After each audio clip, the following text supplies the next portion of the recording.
What's going on, everybody? Welcome to season 3 of The Feels. You probably noticed something different going on. Background, whole lot different. That's right. We moved out of the Feel State conference room and we moved into this wonderful set, Utopia Experience. I got to thank these guys so much for allowing us to use this facility and for allowing us to do this on camera. That's right. Season 3 is going to be a whole lot different, folks. And to start out, my guest today is one of the employees of Feel State. He also works for Robust Flower, Mr. Mitch Greene. Mitch, welcome to The Feels. What's up, Jeff? How we doing, man? I'm doing fantastic. Thank you so much for being on. Please fire one up for yourself. Of course. Appreciate you having us. Thanks, Utopia, for having us out here. Shout out the game. Yes, indeed. This is awesome. This is awesome. I'm smoking on the show. Okay, let's start off, man. You are awfully young looking to be the co-owner of a dispensary brand. Tell me about the origins of Feel State. I fool a lot of people. I'm actually like 48, and people just think I'm super young. So it's all a game.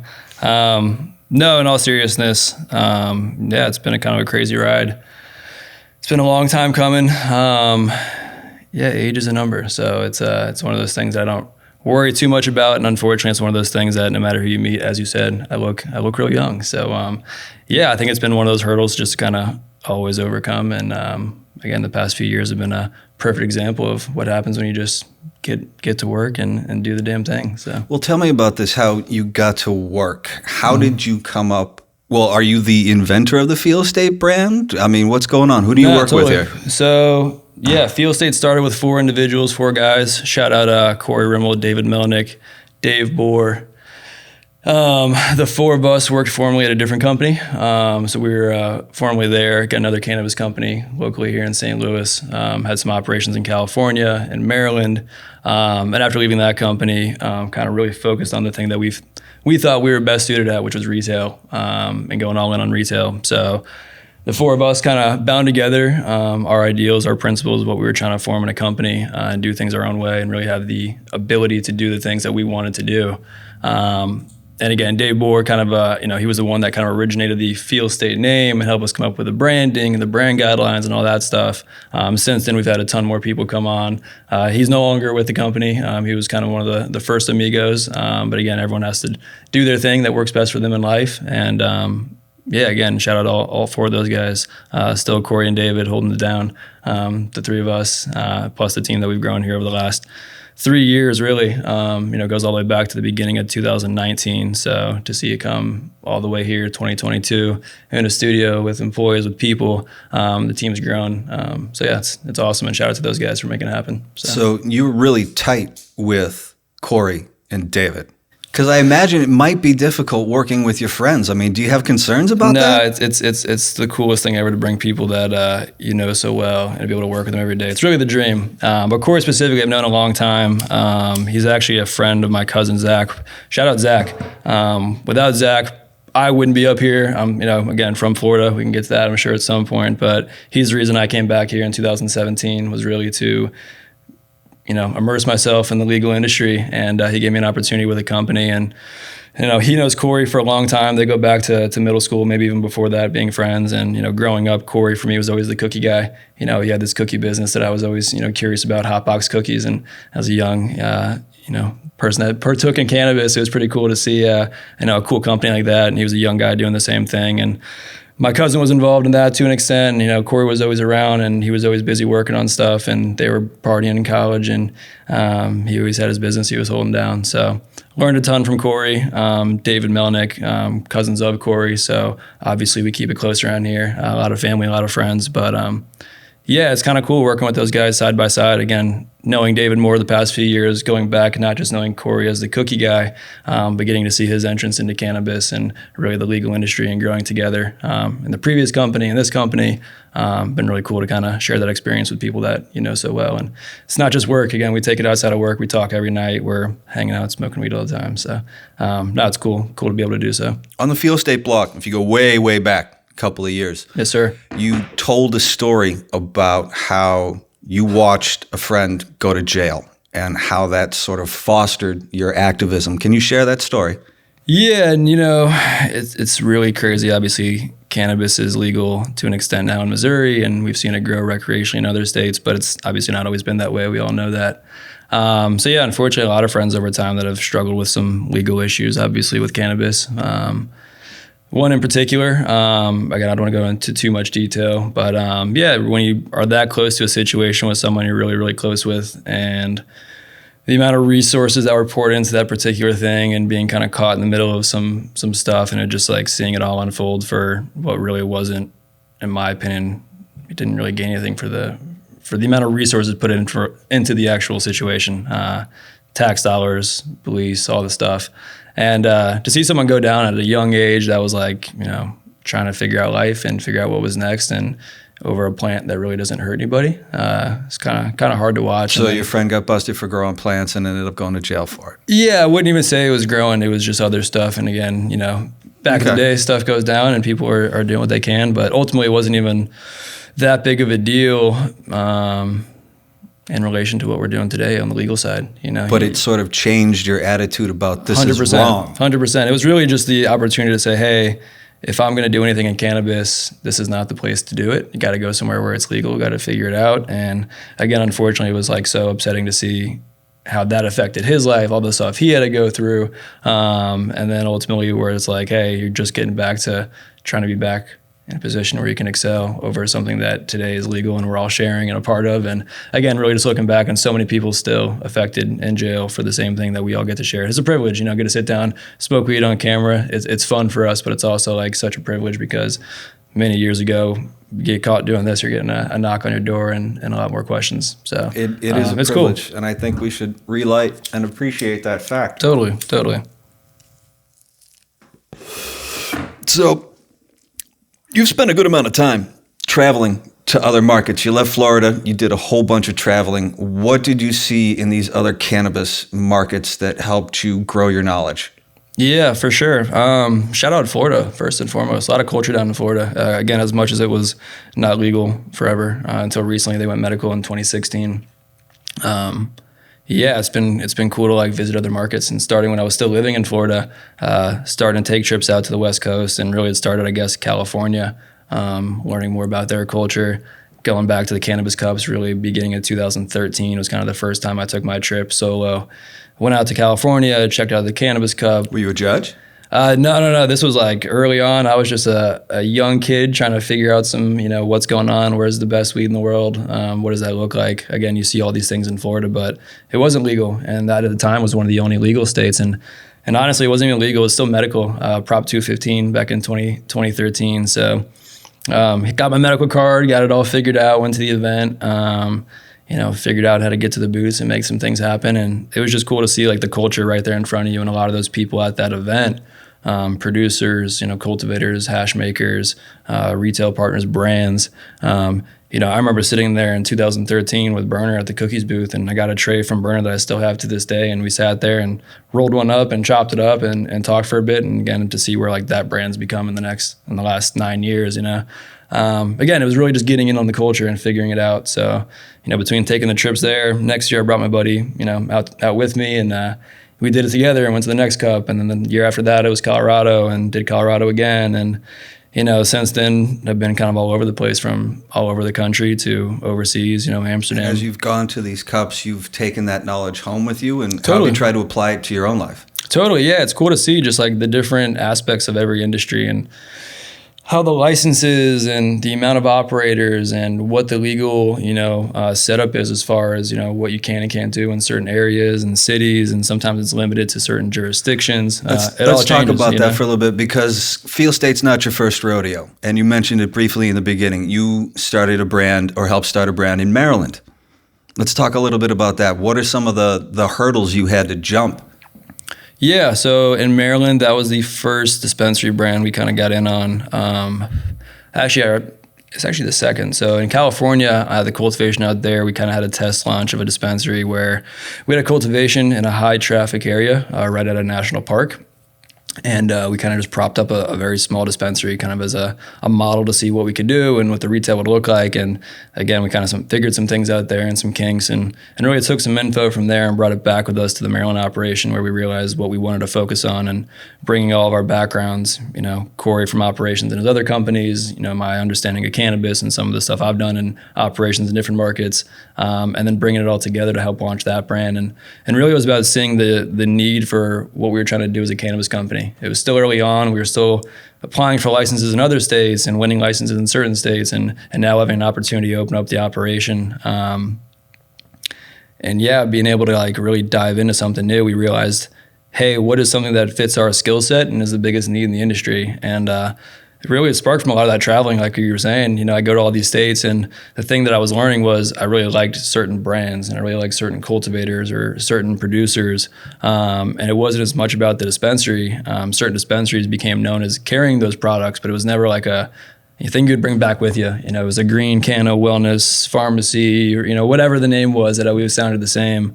And trying to bring that back and understand, hey, what is needed. The thing that I saw was retail, an experience that you walked in that felt different than just walking in and someone selling you some weed, and then the next week it's something different, and never having that consistency, reliability, experience, knowledge on the other side of the counter. A lot of times I felt like I was walking in and asking, the questions that they had no answers to, and I felt like it should have been swapped and I should have been on the other side. And that's where you're just trying to figure out what's needed in this market. And for us, that was the opportunity, which was retail, and really focusing on retail. And that sparked KIP. And KIP was about education and, focusing on a patient experience that was different, and really building a team that could do it. So brought in a lot of cool experts from around the country that had done stuff in other markets, and friends that really had an understanding that was similar to myself. And together build something cool. KIP stood for, knowledge is power, KIP. It was an awesome learning lesson, awesome experience. And again, took a lot of what we did there and kind of applied it to Feel State. So you took the experiences from creating KIP in Maryland and you brought them to Feel State. What kind of changes did you make? What did you see needed to be done?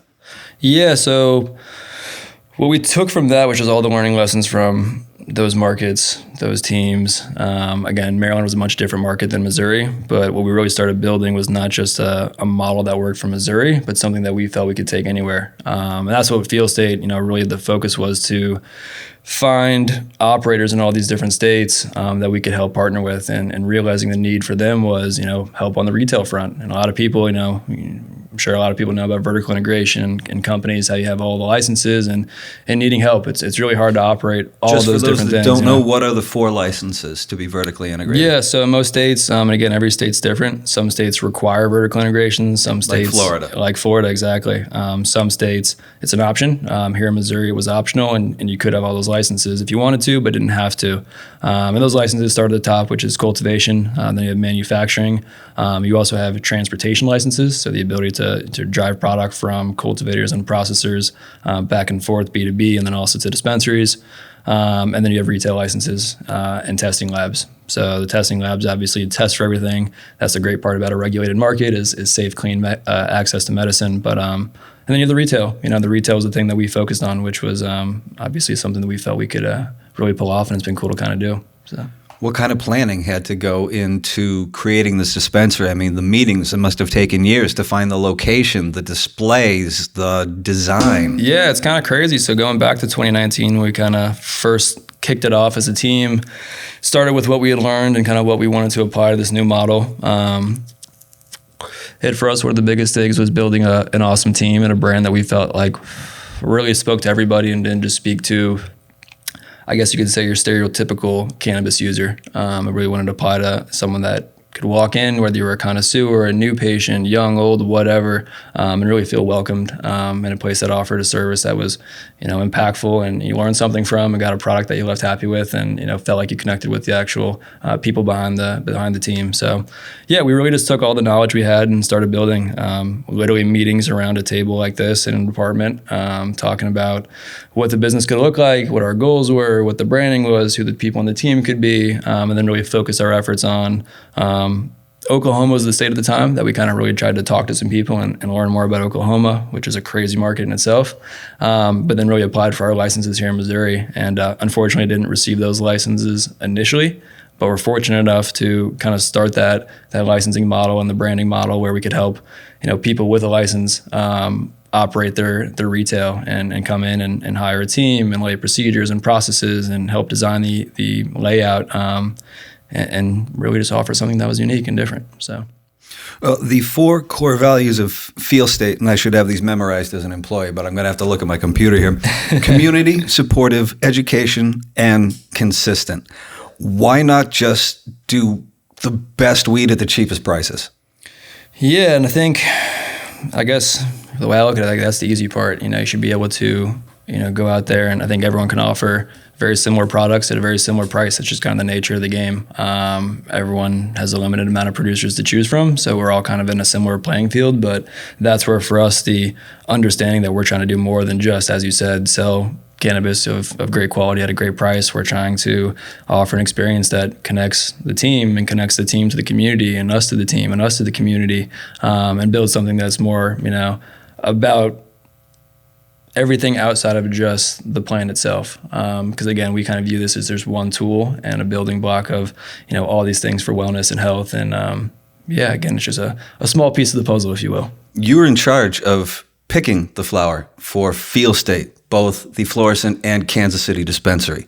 Yeah. What are your criteria when you're doing that?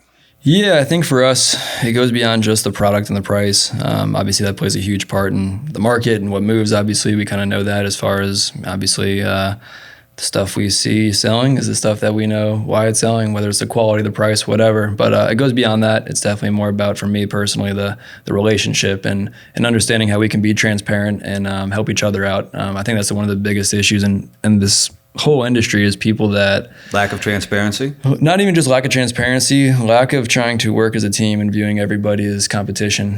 This is a business and we're all working together to further the plant, to further the legalization. Team cannabis, break the stigma. Exactly. So yeah, I think for us it's just about finding people that are easy for us to work with and we can be transparent with and give them feedback and receive the same feedback on our end and just help each other out. But ultimately, product quality is huge for me. Do you take visits to these grow facilities? Yeah, totally. So that's kind of one of my big things I love to do is just introduce myself, meet people face to face, tour the facility, meet the team, see how they are interacting with each other. I think for me, it's all about the vibes you kind of put into the product, into the plant. And the happier the people, usually the happier the product is. So, it's super important just to get hands-on and kind of see things and how people operate and how the team works together and ultimately how that leads to a product that, for us is either, able to fit on our shelves or if, the quality or the price or, just the way people, How about the way that they actually grow? Let's say they use coco core and they're using hydroponics. High pressure sodium lights that use a lot of electricity. Yeah. Yeah, everyone's got their own thing, and this is where I think another huge thing for me is the idea of what's best. It's like asking what's your favorite food, or what's the best beer, the best wine, or the best spirits. Everyone has a preference, and ultimately, I think the same goes for cannabis. Everyone's gonna have a preference, whether it's grown 100% outdoors, whether it's grown indoor in LEDs and rock wool, whether it's grown, in a greenhouse in living soil, whatever it may be. Kind of everyone has a preference, and sometimes it's the strain or the cultivator or what they do with packaging and branding. Again, there's all these different things that kind of play a factor from a consumer standpoint and a patient standpoint. You're heavily involved with the brand Robust. Now, my understanding is that you decide which flowers are going to be sold to the patients and which flowers are going to be sold to the manufacturers, correct? I guess it's one of the many things that goes on there for sure. Let's focus on that first before we get to other stuff because we got a nice flower transition here. Yeah, for sure. When you're looking at the flower, what makes you go, yep, I'm going to put that in a bag and we're going to sell that to a dispensary? Yeah, and I wouldn't say it's solely my decision. Shout out the team. A lot of people down there making it all happen. Ultimately, there's a few of us that kind of go through a QC process, quality control, really just kind of looking at things, smelling things as it goes through its curing process.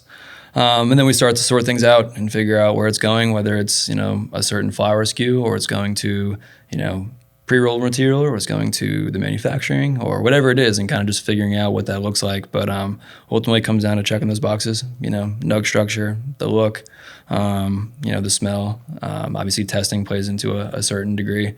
Just kind of checking those boxes to see from a quality standpoint, kind of where does it fit into the lineup.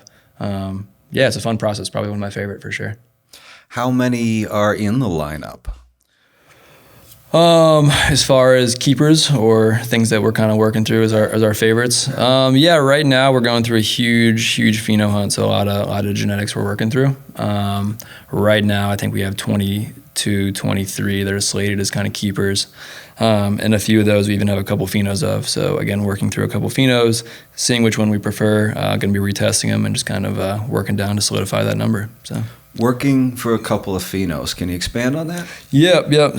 So when you're growing from seed, cannabis from seed, it's kind of like a brother-sister relationship. You have parent plants, and those parent plants come together and they make seeds. And when you grow those seeds, you have different attributes from those plants. And sometimes you're going to have something that looks more like the mom or more like the dad, and you're just kind of getting that genetic variation into the plant. And from plant to plant, you'll see little differences. The way they grow, the way they smell, the way they taste, whatever. And again, just kind of figuring out what fits the model best and what fits what we're doing best. And again, I'm kind of going through those quote unquote phenotype. You have the genotype, which is just the type of cannabis. So the two plants make a cross. That name is the genotype. But then the phenotype, kind of going a bit further into the actual variation from plant to plant. Again, that's why for me, strain name is cool, is important, but really understanding what's that phenotype of that strain, where did that clone come from? Was it grown from seed? All those things become very important when kind of understanding like what is that plant, at least for me. Why the decision to grow from seed and not, say, from clone? Yeah, so we brought other clones in as well, but a lot of the stuff we grow from seed for a couple of reasons. One, to grow a really healthy mother stock and to kind of get that taproot and the initial onset and clones that are directly from seed. We never know if that clone came from several generations from somewhere else, but trying to get it back to the original seed as close as possible. But also kind of select that variation that fits our model best and experiment a little bit, see kind of these different plants and what we think works best in our environment, because we are in a new environment. And that's the thing with cannabis, from room to room, place to place, grower to grower, you're always going to see slight variations. And I think everyone sees that. You have certain strains, potentially the same cut or same name, they look a bit different from person to person. And that's just kind of that variation you see with plants. It's super exciting.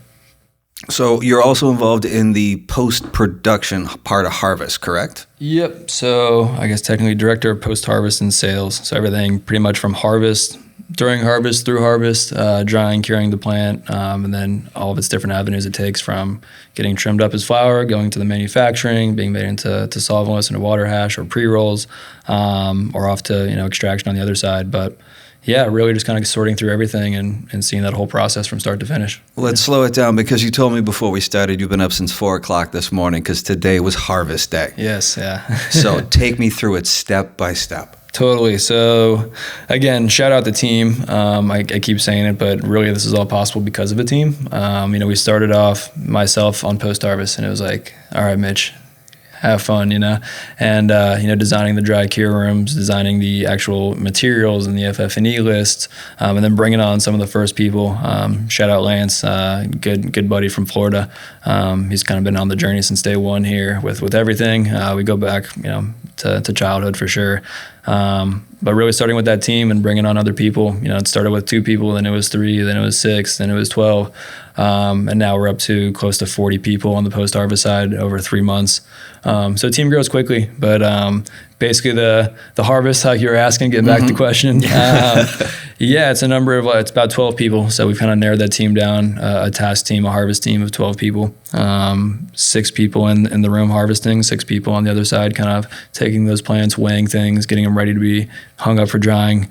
But yeah, you get in there nice and early, right when the plants wake up, if you will, and before the day gets too warm. It's hot down in Cuba. It's warm during the summertime, and we like to get in there before the plants start, cooking terps off, and immediately get in there and just start harvesting the plants. It's between about 500 and 550 per harvest, depending on the room and depending on the plants that were in there and the spacing needed for everything. But yeah, we get in there and we start harvesting, chop all the plants down, everything comes down the line, gets hung up, moved into the next area where everything's weighed, processed, and then hung up. When you cut it down, do you cut it like Right at the base, yeah. So a lot of people think cannabis is like a tree and it grows and you just like pick buds off and it keeps growing. But no, every cycle you grow the plant out, chop it at the base, remove the plant and start fresh with a new one. So yeah, it's a cool cycle, and every week to be perpetually harvesting. So a perpetual harvest. So you chop, you hang. Is it like go down a conveyor or something? No. So it's a lot of people too, kind of a human conveyor belt, if you will. Things get passed off to the next person. They basically have these racks, or we have these racks that you would hang from. We have these hooks that are on top, and they then go on a scale. Everything gets recorded into metric, as we know. On scale meaning they're weighed. Yep. And gets entered into metric, which we all know, a lot of fun. And after metric, they go into the next room where then they get hung up on the racks. And it all seems like very easy, but yeah, if you've ever seen a dry cure space, it's a lot of different things in the air. You got, humidistats and dehumidifiers and the racks and the people, and it's a lot going on in a small space. How do you keep that balance though?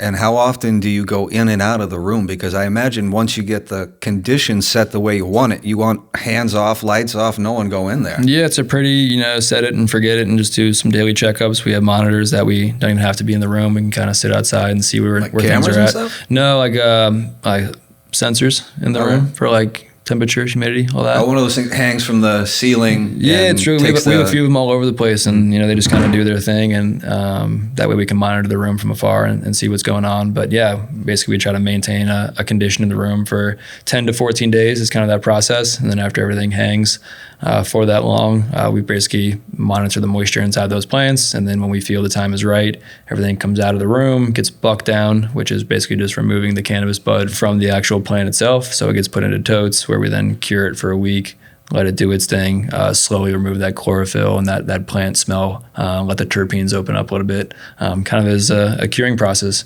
And after that curing process is getting to a point where we feel comfortable to trim it, we then trim all the material, get it ready for testing, send it out to testing, and then wait on those results to then prepare everything for packaging. Are you relying more heavily upon numbers or more heavily upon taking a bud and that's ready to go? Both, yeah. It's a lot of feel, a lot of understanding, like where is the plant, when is it ready, what does that stem tell you? A lot of cracking of stems in there and looking for that crack. But then also using a couple different meters to check just the moisture inside the actual stem of the plant. So yeah, just a lot of balancing act, different people, different feels. People have a lot of different techniques. That's the thing with cannabis. There's a lot of different ways to do it. There's no one way to get the job done. I think it's all just about what fits the operation, what fits the goals, and aligning those processes with those goals. But yeah, the way we do it is kind of a pretty standard method, whole plant hang, 10 to 14 days at, 60 relative humidity and temperature. And after that, we buck it down and kind of send it off to the next process. Bucket down? Buck. So yeah, you buck the cannabis. It's just another term. Removing the bud from the plant. Yeah. And then you hand trim, right? Everything hand trimmed. Yep. Something we're super passionate and super. It's a huge thing to us. It's just making sure we take the time to manicure the bud. Everyone has their methods. Trim machines are cool, but I feel like it definitely does a lot of stuff to the weed. So yeah, we hand trim everything. Big team of people. Shout out everyone in the trim room making it happen every day. Again, a lot of that would never get to the way it is without those people. It's a lot of hard work, and every trimmer out there. It's where a lot of people get started in the industry, whether you're a bud tender or a trimmer, cultivation, retail. Again, it's a position that without those types of people, nothing gets done in this industry. That's going to do it for this episode of The Feels, folks. Thank you so much for tuning in. I've got to give a huge shout out to Utopia Experience for letting us use this fantastic space. Thank you so much to all of the team here at Utopia. I want to shout out to M Blue for this awesome top, just so we can see it in the close-up. Right there. The man was kind enough to give me clothing sponsorship for the entire season. So you are going to see me wearing a new M Blue or one of the collective down at, and I got to scooch over to Sanctioned. They're down at Foundry. It's also where I bought my shoes. So you're going to want to go down there and get yourself a pair of Jordans. They're all over the place. Thank you to our sponsor for this episode, Beauty Supply Refresh. Check them out. They're right next door to Feel State in Florissant. And if Juan and his lovely wife, Trinita, don't have what you're looking for, then your style is whack, yo. And I have to thank my guest, Mr. Mitch Greene. Mitch, it's not a career, it's a calling. You told me that the day I got hired, and I've got to thank you, and you've turned it into not a career, but a calling. I appreciate it, man. Thanks for having me. It's been awesome to see this whole thing grow, and it's been great, getting to know you as well. So appreciate you having me on and getting to chat a little bit. Thanks again, man. Of course.